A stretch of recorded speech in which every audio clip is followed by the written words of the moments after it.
Whatever the occasion, effortless elegance is right this way. Because Hilton brings you new ways to stay courtesy of the Nomad London. And it doesn't stop at award-winning dining in a space draped in velvet and illuminated by vintage chandeliers. No, this day goes beyond with unparalleled personalized service and attentive hospitality. Oh, and did we mention the Nomad London can be booked using your Hilton Honors points at Hilton.com? Hilton, for this day. The First Lady of New York Radio. This is Joan Eats. Big holiday weekends mean hot dogs, and the unofficial kickoff of summer actually starts with Memorial Day. So light up the grill. It's hot dog season again. I want to tell you which hot dogs are considered the best tasting and which hot dogs you should avoid at the grocery store. I actually found an article online from Bon Appetit, that's the food magazine, that answers the questions. It was called Which Hot Dog Brand is Best? And it was updated in 2023. It's part of a series where the editors conduct blind comparisons to discover the best supermarket staples like hot dogs, like vanilla ice cream, French fries.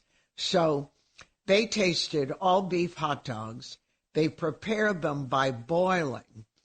And they tested 7 of the most popular brands, and the judging was on flavor, the casing, the snap, the firmness. The biggest loser, don't forget this isn't us, this is Bon Appetit's editors. The biggest loser, Oscar Mayer. Last in place, none of the tasters seemed to like them. Applegate Organic, some tasters found the hot dogs to have a weird taste like artificial butter used in popcorn. They also didn't like the texture. They thought they were, to quote, flabby. Trader Joe's, tough to cut through. And one guy said, I don't know if it was a man or a woman, he said, these hot dogs squeak against your teeth. And another said, too much snap. Others said they tasted fine.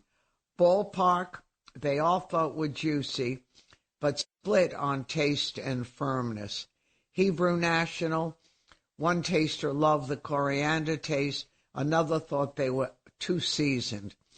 But overall, they came in third. Sabrett, familiar, good, they like the smoky, the balanced spices. A great hot dog, according to the judges, came in second. Number 1, Nathan's, the best beef hot dogs, got high marks from all the tasters. One person said juicy but not pasty, and a lot of others, not only Bon Appetit, found Nathan's hot dogs the best. So we looked at other publications, and Nathan's was on top in many of them, including a Consumer Reports that went back to 2022, Reader's Digest. So if you want beefy, garlicky hot dogs that a lot of people like, Nathan's is your best pick. If you need a kosher hot dog, Hebrew National is a choice, and you can't go wrong with a Sabrett dog. Get into your body's vitals with the Vitals app on Apple Watch. I wanna get into my body and let my skin do the talking. I wanna feel like I'm myself again. The Vitals app tracks key overnight metrics so you can spot changes in your health before you feel them. The Vitals app on Apple Watch. iPhone XS or later required. The Vitals app is for wellness purposes only and not for medical use.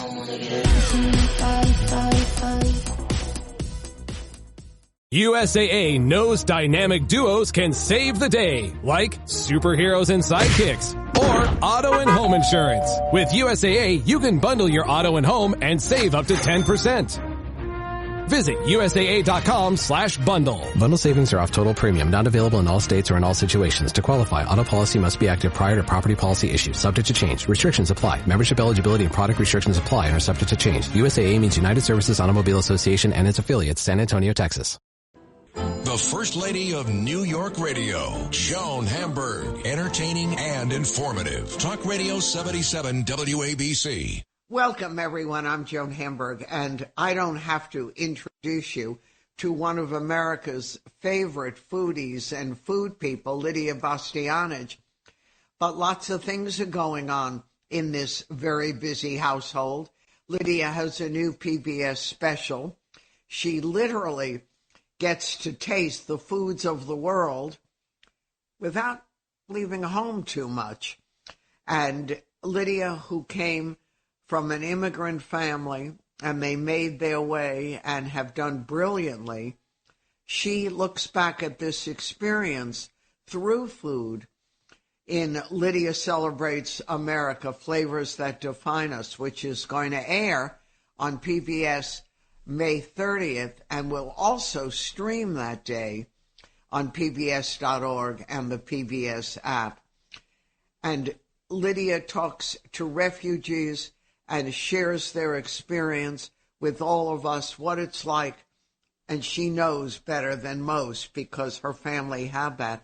What is it like to start over again in a strange place, a strange language, strange people? How do you deal with it? And Lydia goes all over and shares that with us and explains the connections that she found between these people and food and a new culture. How does this happen? And how do you get in those closed doors? And Lydia herself will tell you what it was like being a refugee. And even as a child, she had a gift for cooking, and how she took this from what could have been really an awful experience into what became her family business and the family legacy, restaurants and products and books, and you name it, the Bastianich people are involved and they do it. So welcome to you, Lydia. Thanks for having me, Joe. Nice to talk to you. I always love talking to you, finding out what's on the table and what's going on in your life. You've got the American Flavors That Define Us, brand new documentary. Tell me about that. What made you decide to do that? Well, Joe, you know, I have my regular cooking show on weekly, but once a year. For the past 12 years, it's kind of, I wanted to thank America because sometimes I think that maybe being an immigrant, I see America in a different light. And I wanted to share how much America means to me and the opportunities that not only I, but all the immigrants, all the people that came, America gives. And you know, because we are all immigrants here. So I thought that this, with all this going on with immigrants and the problems and, you know, settling them and so on, I said, being an immigrant, let me go out there and let me sort of talk to these different ethnicities, different immigrants. Let me see if their dream was like mine. Let me see what they found here. And, you know, document some of those minutes and times and discussions. And you know what, Joan? Food was the main carrier because, you know, food opens doors. So I went in the kitchen, cooked with them, and then I found out all the other things I wanted to know.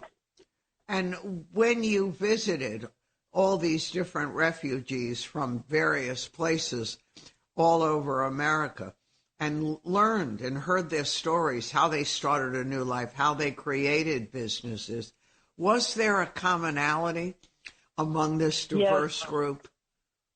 Absolutely. You know, they were from China, from Afghanistan, from Ukraine, all kind of different, Cuba, all immigrants from all different cultures. And yet, you know, the underlying was the need, the want to feel secure, to have a home, a permanent home where they can grow, raise their family, educate their kids, and have a peaceful life where they can practice their religion, their language, and still be accepted in the whole that is America. That was all of them wanted it, and I know that I wanted that, even at the young age that when I came. All I wanted was a door with a key that I could lock, and we could be safe. The family could be finally safe in one home, in our home. And did this group, you were 12 years old when you came to America, did this group of immigrants whom you had opportunities to talk to have a similar experience to you? Was it harder for this group as the country has become even more complicated over the decade? Yeah, I think, my process was right after World War II and fleeing communism. It was a long process, being in a refugee camp for 2 years, ultimately, all the vetting that went on. And it took about 2 years for us to be accepted and welcomed in America. I think that their situation is a little bit different, from Ukraine. I mean, she was fleeing. This is a mother with one son, and all she wanted is safety for her son and education. And the son, a teenager, was a little spoken out, and I guess he said, well, something to the effect that Putin should be replaced. And they were kind of threatening him, and they ultimately escaped into Poland, and ultimately, via the internet. And there's a great organization, Welcome U.S., Welcome Us. And this organization kind of pairs immigrants with American families that want to take their immigrants into their homes. Right. So, this is wonderful. And her move was rather quick, the vetting and all process. So it's different, I think, for the young man from Cuba. He escaped, something like us, came here, and then slowly worked his way up. The gentleman from Bhutan escaping religious persecution, he was in a camp for 8 years. So unbelievable. Yeah. So how did he get resettled? I often wondered. That process takes so long, but who finds these people with hundreds of others in these camps? Well, the U.S. government has opened, I guess, venues, and they have to ultimately apply. But there are organizations within their own community. The Bhutan ultimately went into a refugee camp in Nepal, which is the bordering country. Right. And, of course, not unlike what's happening with refugees now, that there are all over Europe and in Italy and in Austria and so on. The organization, the local organization, the United Nations, refugees, and the different religious, actually, association all kind of extend and try to help these refugees to get settled. Now, my experience was, we're in camp. We were first helped by the Catholic Relief Services, which was a service within Europe that helped us while we were in the camp. Then from there, once finally we were vetted, we were approved, and back and forth. 2 years later, we got the the visa to come to the United States. We were greeted here by the Catholic Charities. We had nobody here, so the Catholic Charities greeted us and took care of us. There's a lot of great, good people out there and organizations that help to relieve this pressure, this sad situation, that help to put these immigrants that are looking for a safe haven, a safe place, into a situation where they can continue their lives. And some of them fall through the cracks, and it's difficult. So everyone has kind of a different connection on how they ultimately get, whether it's in the United States or whether it's in Canada or whether it's in Australia. All these countries are offering, but it's a slow and long process. No, and it's very complicated. How did your family get enough money to live when you first arrived? Well, the organization, the Catholic Charities, we would meet with a social worker, and we had an Italian-speaking social worker so that we could communicate because we didn't speak the language. And they would give us, my mother monthly kind of an allowance. They put us in a hotel. They gave us an allowance, and they told my mother, the Horn and Hardart was there, the Italian deli is there. You feed the kids until we will settle you and find you a home. And we stayed there for about a month and a half. And ultimately they found, again, the Catholic Services found us a little home in New Jersey and connected us with the Italian-American community in New Jersey. And, Joan, I can't tell you how they really rallied up and helped. The Italian-American community, these women would come with bags of food, with the towels, with napkins, with clothes to wear, sweaters. They would regularly bring this gift to our home, which I mean, like out of the sky, all this goodness came.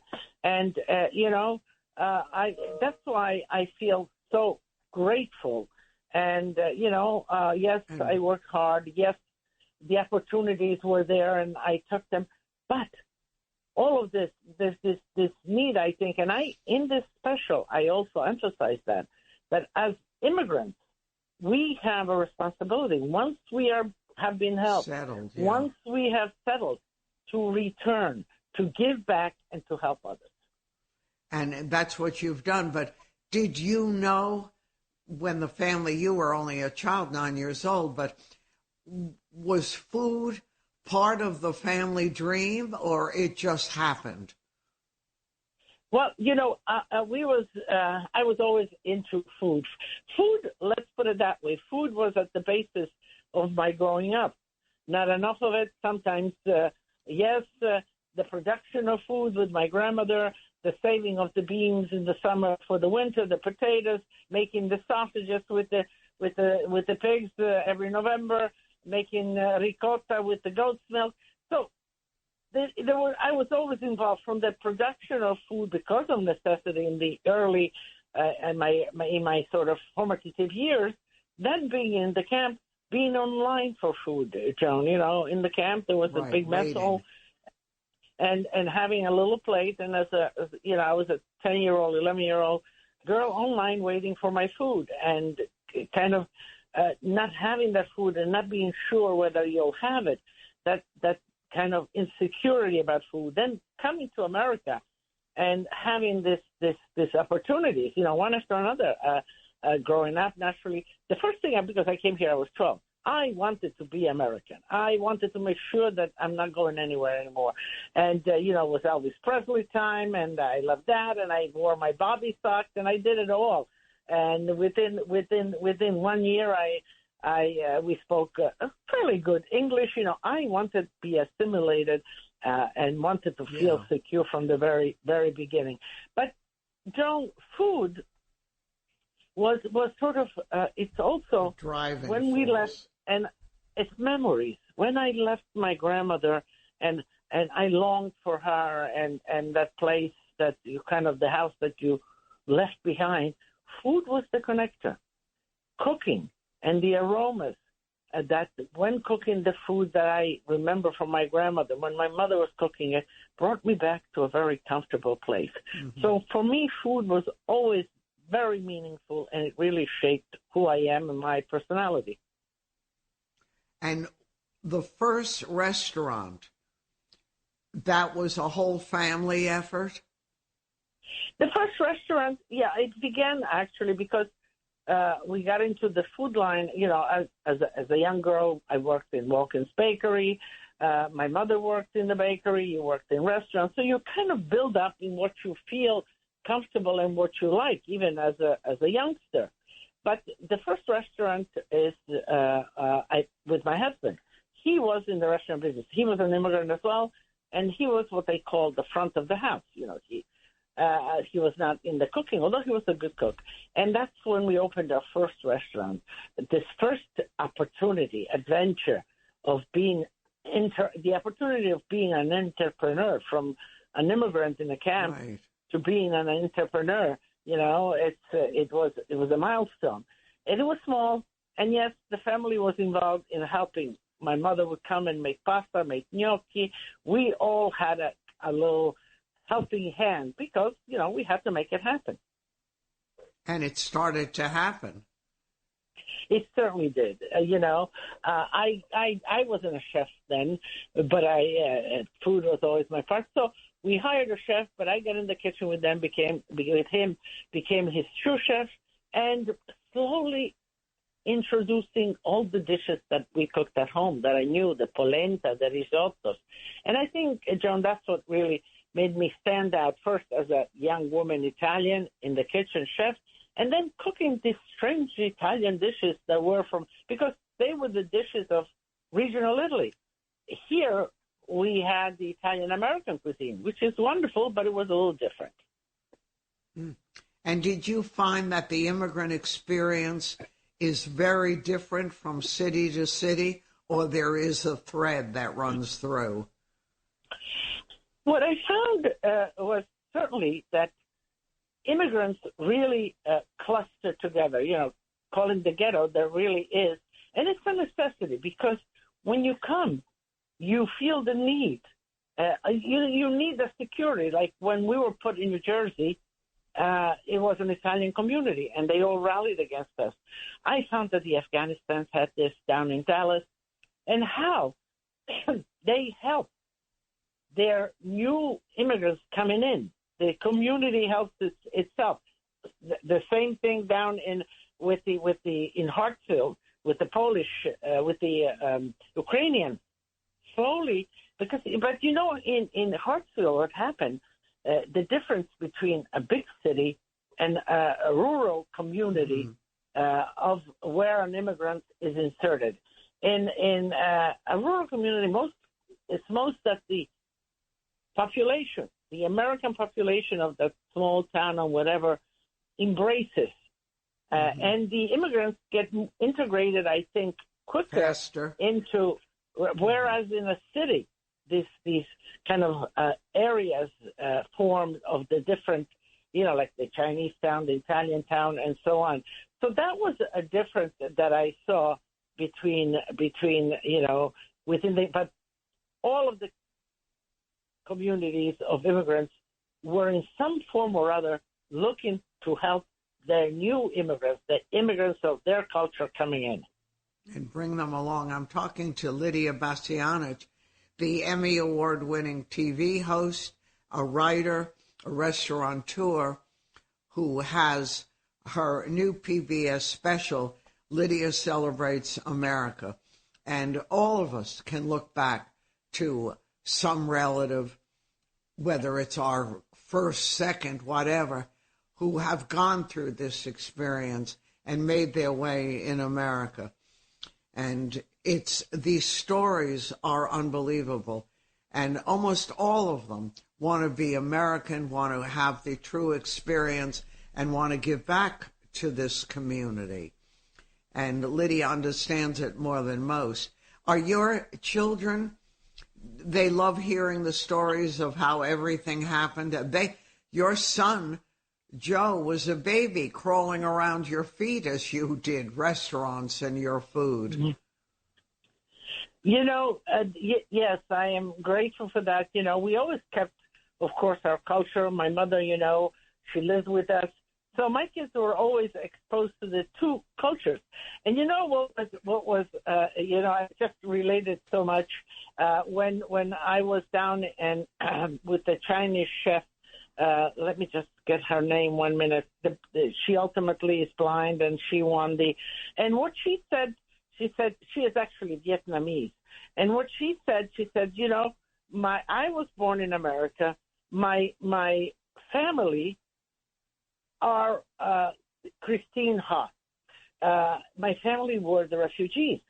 So here I was, she said, with my family, I was Vietnamese. Going out, I was American. And I was never sure of myself which one I really am, because I was very Vietnamese with the family and very American going outside. So I think, that's what my kids also felt, but it's to their enrichment to know the other culture that they are, to learn about other cultures. And yes, I took them to the camp. I tell them the whole story. And, from time to time, as kids would do, now they're adults and teenagers, says, Grandma, tell me the story and they want to know this. They still want to know because it's relevant to today's time. So what they're learning in school and whatever. And here they have, a real life experience to kind of tap in. Right. And do you find that if you can eat anything or your children, now grown, can eat anything, does it go back to the family original table with Grandma and with you cooking and producing all of this? Or is it American? It does.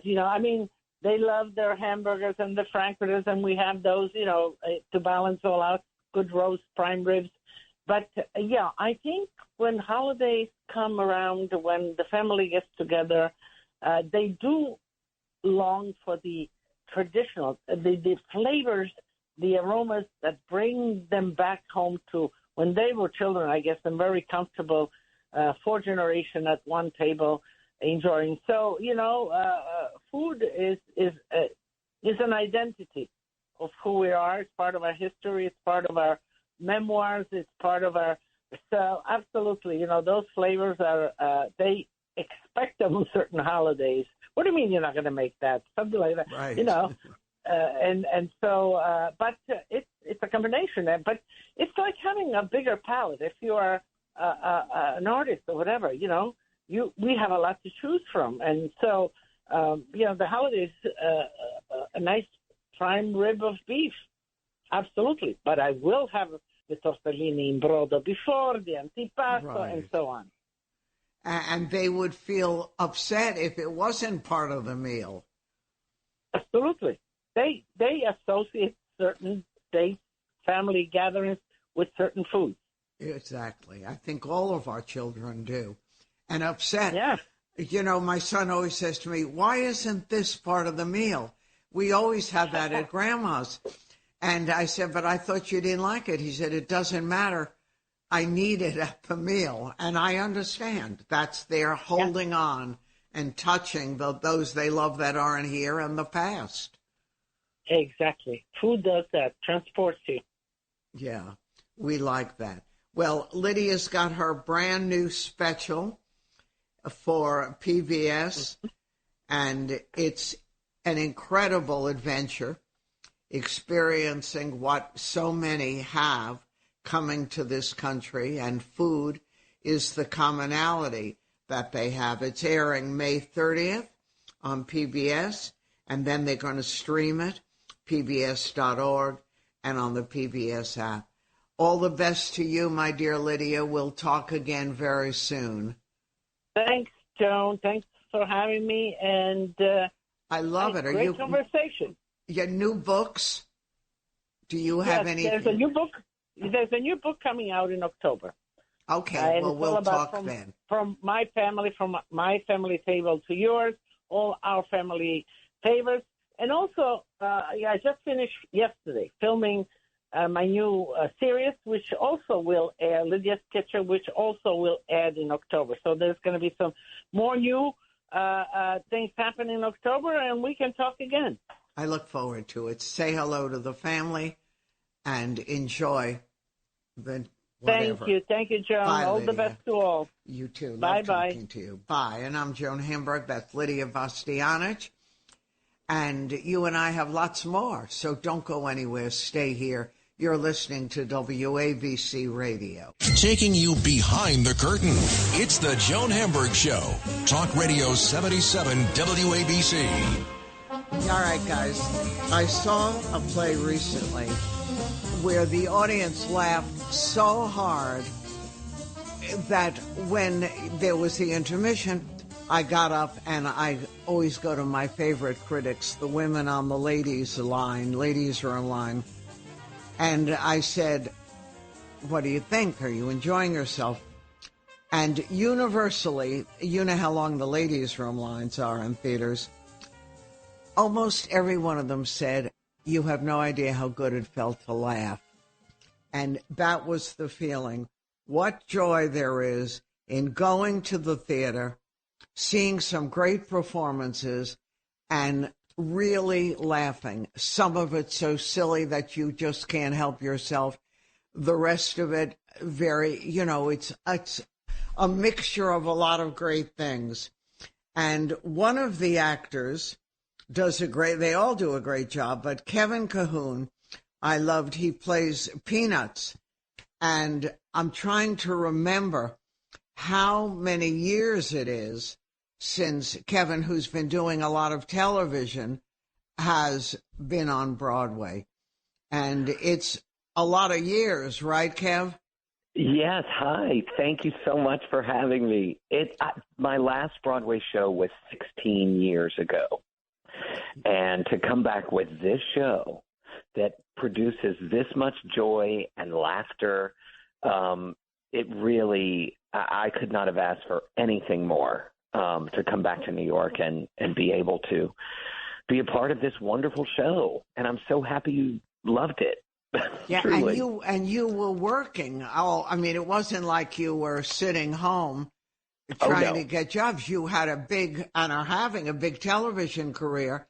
And then this play, well, tell me how this play happened. Yeah. Because, corn is not your typical Broadway topic. That's very true. We're doing a musical about corn. Here's my $3 million. I don't think so. I got the audition about 9 years ago for this show, which at the time was called Moonshine. Now it's called Shucked. And it was so funny, and it was so heartfelt, full of heart. It took 9 years to get it to New York. We did Dallas, we did Salt Lake City, we did the O'Neill Festival in Connecticut. There was great upheaval within the creative team. Only the book writer, the two composers, and myself are still there with it. Yeah. And we did many, many readings. There was a little something called a pandemic in the middle of all of it, which sort of derailed us. And it just took time to find its time, its place. And I think had it opened before the pandemic, I don't know if people would have been as in great of need for it as they are now. Mm-hmm. It feels like a tonic for our time. And it really, it's so singular in its voice. You're right. You don't see shows like this on Broadway often. And it's also a look at small town America without being cloying. It hits a lot of spots for people who needed this. Yeah, that's true. So many people at the line when we're signing playbills at the end of the show say, I'm from Iowa, I'm from Ohio, I'm from Nebraska, and we never have felt like we have seen ourselves represented on stage the way that we're seeing this, and we're so appreciative. And I thought that was really sweet and really unique. And theater is for everyone. That's what wonderful theater is. It's for everyone to come together in a place, not on a screen, and experience something as a group. I agree, and sort of rejoice in the shared commonality, an escape for a couple of hours from this very complicated world we're getting through. But you had the unique experience of being with the show from the very beginning, and a lot of folks don't, ever hear the inside stories of how fragile it is, that connection, and how, yes, the show, we're going to do it no matter what, and then, no, we're not going to do it, and producers leave, and you have to find new ones. So it's a long road, and you took that journey and hung with it. As you said, there are three of you from the original group still involved, and what a reward to go from all those years to a Tony nomination and all the good things that people dream about. It is, and it is something I have dreamed about. I did my first Broadway show 29 years ago, and I had never, an award nomination had never come my way. And, you see Friends. It happens for Friends, and rightly so. And you think, well, maybe that's not going to be my artistic journey. Right. But I believed in this show. I thought this show was so special, and nothing was going to prevent me from, being a part of it. I was on a television show. Yeah. Right. A television show on Fox called Monarch last season. And had it gotten a season 2, who knows if I would have been able to do this incredible Broadway musical that has led to a Tony nomination. But the show only lasted 1 season. It's just, and of course you're heartbroken because you think, oh, this is a big splashy television show and financial security and all of those things. But yeah. It all worked out the way it's supposed to. And it really, if you just trust in the universe, it's going to guide you where you need to go. Just watch the tea leaves, as they say. But I just love the show, and I love the character, and it's so fun to listen to the reactions from the audiences. And it's interesting you mentioned intermission, because we did a version of the show with no intermission. We thought, can we just do a 90-minute? But what we discovered was the audience was so tired from laughing that they needed that 15 minutes to sort of recharge to go into a second act. It's very delicate, as you mentioned. Very. And you know what's interesting is that the second act, they start laughing right from the beginning. But the second act, you raised that important point of re-energizing. It's like they had a little snort of something because they were going crazy. In the first act, they're still laughing. We're not taking away from that. But by the second act, the guy next to me was like pounding the arm of the chair. He was laughing so hard. And that was in the second act. And you brought it to Broadway at the right time. People are so drained. They absolutely need to laugh. Yes. And we don't have enough of that. That's right. It is so truly. And now your nomination. Come on. I mean, what a dream. A dream come true. Best performer in a featured role in a musical. Who can do better than that? I know. It is a complete dream come true. And there's so many great shows on Broadway this season, and so many actors were eligible for that category. And to be one of the 5, it's just beyond any dream I could have ever imagined. Truly. I'm gobsmacked. And it's coming true. I know. Here we were all worried that because of the writer's strike, we weren't going to have the Tonys, which we can't afford not to have the Tonys. I mean, theater needs that. And thank goodness it got resolved. No matter what happens during the writer's strike, we're going to have the Tonys. That's right. For a second there, I was nervous. But, the Writers Guild came through with the waiver, and Charlotte St. Martin and everyone at the Broadway League, and they were all working so hard to find an agreement and make it happen. And it just, I am so grateful for it. And the city is going to be stronger and better for it because the economic impact is substantial. Need it. Yeah. It's a great commercial for our city. It's a great commercial for the theater. Absolutely. And we definitely need it. And you, during your long career, I mean, to have this as a little bonus dropped in. I mean, it's not that you're not a working actor. You work more than almost anyone I know in the business. I am so, not a day goes by that I am not grateful for this wonderful career before Shucks. But, just to be an actor in New York City, just to be an actor on Broadway, to make your living doing what you've dreamed of and loved, I know that it is so precious and so rare. I think 90% of the Screen Actors Guild at one time or another is not working. So, it's just, it's a gift. It's a gift, and it's, I cherish it. And, yes, you're very talented and one of the lucky ones, too, because not everyone with talent works. And you are having and have had really an incredible career. But my daughter-in-laws and I would hear her friends say, well, if I don't make it by, 25, 30, whatever, it was all different, then I'm definitely going to do something else. But of course, if you've got it in your blood, you're going to hang in there. And, you did not turn your back on it no matter what. No, and there have been times where I was sitting thinking, is this it? Is there something else coming around the pipe? What am I going to do? Yes, I've chosen this life where I'm sitting here worried about, the next job and the next. Of course. But if you love it, I knew that there was no other option for me. I've been a performer all of my life, and I knew that I just had to stay the course. The course. Didn't you do as a kid? You did all kinds of stuff too?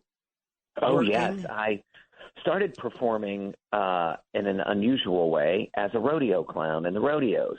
Now, your parents were doing that, right? My dad was a calf roper, and my mom and dad met in the rodeo club as an elective in high school. And, my aunt was a barrel racer, so rodeo was in our family. And I saw the clowns and thought, they're telling jokes to this group of people. And, they're wearing colorful costumes, and they're telling little stories. I want to do that. So that's how I started. And then I started doing theater when I was 10 at Houston's Theater Under the Stars. And then I won television show Star Search when I was 13. And, I started very, very young. It's been a 46-year performing career in one way or another. But it worked. I mean, you worked with it, always. Yeah.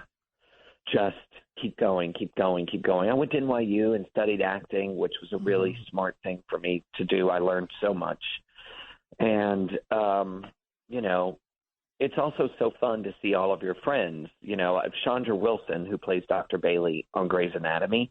Right. We grew up together doing theater in Houston when we were 10. You're kidding. And she came to the show last night.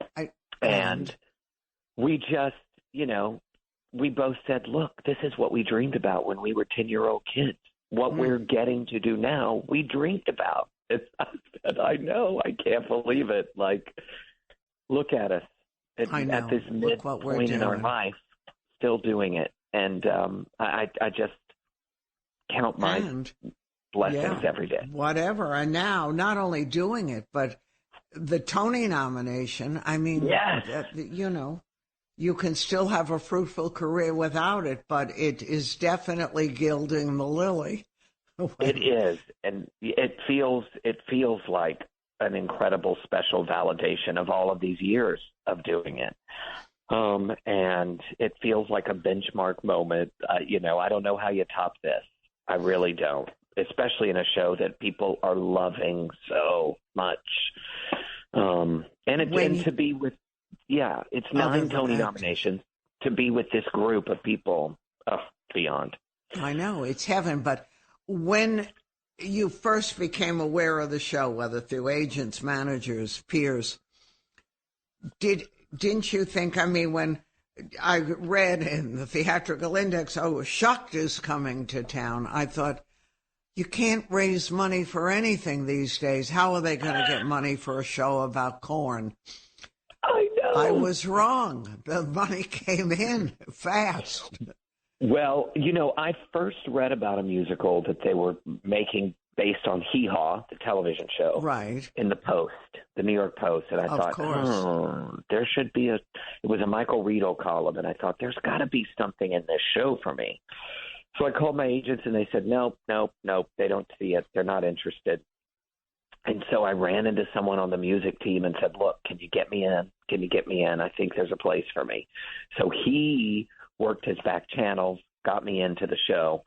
Got me. Had you read it before, Kevin? No, you didn't. Purely on gut instinct of, this is a world that I think I can fit into. Uh-huh. I can, and I think the craftsmanship of the show shines through. Jack O'Brien, legendary theater director, becoming attached and sort of shepherding this show with Brandy Clark and Shane McAnally, who wrote these incredible songs right out of the gate. They had never written a Broadway score before. They have illustrious songwriting careers in Nashville and around the world. Right, but not Broadway. But not Broadway. And then you had Tony winner, Robert Horn, who won the Tony for Tootsie, writing this hilarious, heartfelt book. And I think that them guiding this show and a gorgeous design, an incredible cast, it elevates sort of the world and the material in a way that I think is surprising audiences, where they think, oh, this is a beautifully crafted Broadway show. Right. Yeah. It's not what they think. Right. It's not what the truth is. I try not to read about shows, too much before we go see them, because if you do read too much, it sticks in your head. It's better not to know anything. I'm the same way. And when you think about Korn, you think how we've seen all kinds of crazy things. How is this going to work? Right. Well, I think at its heart, it's about community. Right, about the small family. Town. Uh-huh. Yeah. And how we, as an American collective, we are better together. We are stronger. That's what our melting pot country is all about. And when we can cross the proverbial aisle and see similarities in each other, that's when we really have. That's what this country is at its greatest. The divisive dialogue, which also is a part of a democracy, but also when we can come together to accomplish things, which is what this show is about. That's the beauty of America. That's the beauty. Right. And don't overlook that small town feeling, because so many people related to that, that community, that no matter what happens, there's someone there for you, whether it's a brother, a relative, a neighbor, or a boyfriend, girlfriend. It's That's all right. there. That's so right. do you miss TV, Kevin? Hey, I'm okay for now. It's the money that's so good in TV. It is, and it's so fun to do TV, and the people that you get to meet. And, I did Monarch. Susan Sarandon was the star of Monarch. Yeah. And then I was also on Glow, and Gina Davis was the star of really Glow. goodies. And I thought, I've worked with Thelma and Louise. Like, how can you beat that? Where can you do that? So, and I've become friends with Susan in such a wonderful way. And I pinch myself as an actor, because the people that I get to meet and know and hear their life stories, like, people dream about this. I dreamed about this. So to get to experience it, I'm just so, so grateful. So grateful. I think it's terrific. And the show, well, the time I saw it was totally sold out, and the line was around the block. So you're not going to be going anywhere far or fast. Well, thank you. And happily so. I'm happy to be right there at the Nederlander in Cobb County, telling Peanuts sort of truth. Right. That's 1,200 people every performance. So yeah, packed. Yeah, which is great. Well, wonderful. Congratulations. We'll be watching the Tonys. All the best to you. Oh, thank you for having me. What a joy this was. Really a pleasure. New York moment for me that I will cherish. Thank you. Okay. Thank you. Shocked. All right. At the Nederlander Theater. Go see it. You're going to laugh and feel so good. Everything is going to be all right. Remember, your mother said that. Your grandmother said that. That's right. Well, just hang on. Yeah, hang on. Now Kevin's going to hold you by the hand and take you through. Peanut will help you. His persistence of memory. Thank you, Kev. We'll be watching. Thank you. Thank you so much. My pleasure. I'm Joan Hamburg, and you're listening to WABC, and more ahead.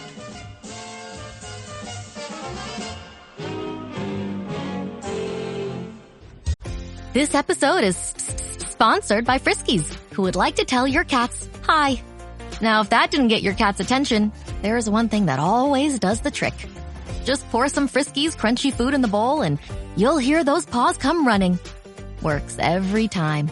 With so many Friskies choices, you can always bring your cats running from their secret napping spots. There's always more to explore. See for yourself at Friskies.com or visit your local store. This episode is brought to you by Nespresso and Samra Origins by the Weekend Coffee Collection. Introducing Samra Origins. My collaboration with Nespresso is a connection to my roots, to my mother, Samra. Coffee that hits the right notes. It transports you. Crafted with unique notes and bold soaring flavors. Experience a taste that moves you. Nespresso and Samra Origins. Discover more at Nespresso.com. The First Lady of New York Radio. This is Ask Joan. People are already asking us, do I have ideas for how they can spend Memorial Day weekend if they don't feel like going to the beach yet and they don't want to go to the parades? Well, I'm going to suggest, if you haven't been there in a while, the Intrepid Museum at Pier 86 at 46th Street, right along the Hudson River in the Hell's Kitchen neighborhood, 212-245-0072. They're celebrating Fleet Week from May 26th to the 29th, and they're going to show a classic movie, Top Gun, on the flight deck, musical performances, displays, and they're doing a Memorial Day ceremony to cap it off. Everything is free, but if you do want to enter the museum, you have to pay the entrance fee. It's a great happening. People love it and look forward to it every year. Now, if you want something else, the Washington Square Outdoor Art Exhibit is on May 27th, 8th, and 9th. That's the 27th, 28th, 29th. And the next weekend, June 3rd and 4th. It's free. It's been going on for 92 years. It's so much fun to wander around Greenwich Village, maybe buy something. People who show there are from all over the world, all over the country. And I love the opportunity to go through Washington Square Park, enjoy the different sights. There's always music, people playing chess, restaurants, great shopping. It makes for a really good day. You just realized your business needed to hire someone yesterday. How can you find amazing candidates fast? Easy. Just use Indeed. Stop struggling to get your job post seen on other job sites. With Indeed sponsored jobs, your post jumps to the top of the page for your relevant candidates, so you can reach the people you want faster. According to Indeed data, sponsored jobs posted directly on Indeed have 45% more applications than non-sponsored jobs. Don't wait any longer. Speed up your hiring right now with Indeed. And listeners of this show will get a $75 sponsored job credit to get your jobs more visibility at Indeed.com/ARTS. Just go to Indeed.com/ARTS right now and support our show by saying you heard about Indeed on this podcast. Terms and conditions apply. Hiring? Indeed is all you need.